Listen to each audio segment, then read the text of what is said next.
Fashion retailer Glassons has come out with a D- rating in an Australian fashion report card that looks at the ethical practices of a number of clothing companies. The report by Bangladesh World Aid takes into account factors like child labour, wages and workers' rights. The release of the report comes just ahead of the 2-year anniversary of the collapse of the clothing factory in Bangladesh that claimed the lives of 1,100 workers. You will remember that, covered in the news around the world. Joining us this morning is Amabel Hunting from Auckland University, who specialises in consumer behaviour and ethical consumption. Amabel, good morning to you. Good morning. Thank you very much for joining us. How important, when it comes to purchasing, and in this case we're talking garments, when it comes to purchasing clothes, do people really care in their heart of hearts what's gone into the manufacture of those clothes?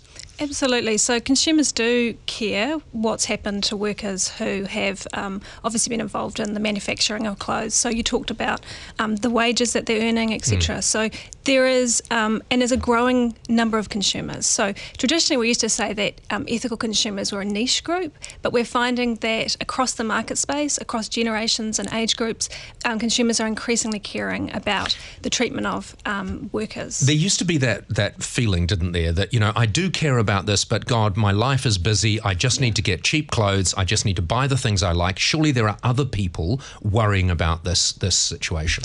One of the challenges is that it's been put on consumers to make all of those decisions and to have to actively go out and seek information. Because there's the sharp end and the blunt end, isn't there? And legislation's at the blunt end, the consumer is at the sharp end, so supply and demand. Yeah, and absolutely. And consumers assume that the government is monitoring these types of behaviours, or there's some other group that's doing that, but that's often not the case. Okay, if we have a look at the bad companies, right, at the top of the bad list, so these are ones scoring Ds and Fs.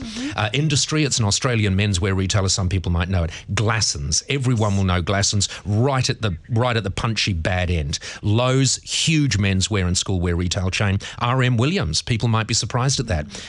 Fast furniture brands, Valley Girl and Temp, and Pretty Girl fashion group. So they're at the very worst end of this.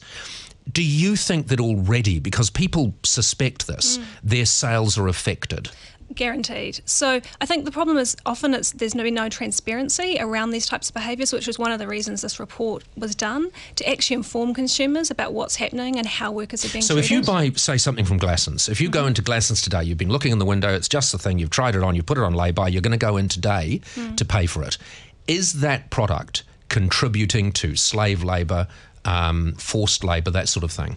According to that report, yes, they would be in some ways contributing to those types of behaviours. So I think as for the company, it would be quite damaging, this report, in terms of that. And last time, this is the thing I'm trying to get here, you do really think enough people will be concerned by this, that it could make a significant difference? Yeah, I mean, research is showing that ethical consumption is growing, and people are concerned about it. And often it's just that people don't know. So, and people are trying to make good decisions, and they're simply not informed. There's no transparency. So one of the major issues is retailers actually knowing what's going on in their supply chain and communicating that to consumers. So, you know, in a funny sort of way, it comes down to the good retailers, and there are good retailers, and they're not necessarily expensive. I mean, companies like Jeans West, they're not necessarily the expensive brands who are good retailers. It comes to them to highlight this as well. And one that I know that does is actually sitting right at the top of the good list. As a father of 3 daughters, I have spent a lot of time sitting in the dressing rooms of H&M, and all over the walls, they plaster over the walls how responsible they are and how important it is for them to return some profits to the people who actually are growing the cotton, for instance. If more companies did that, maybe it would make people ask more questions. Absolutely. And we're not talking a huge difference in price either. So there was some research done that if they doubled the wages of workers, so they earn what we consider a livable wage, it would increase the retail price by about 2%. Yeah, so it's really minimal. So a lot of it's about really retailers needing to be more responsible and actually look at their supply chain and ensuring that the workers are getting paid a fair wage. Brilliant. And remember, consumers at the sharp end have a way of affecting that. Absolutely. Dr Amabel Hunting, thank you very much for joining us. Cheers. Thank Pleasure you. talking to you.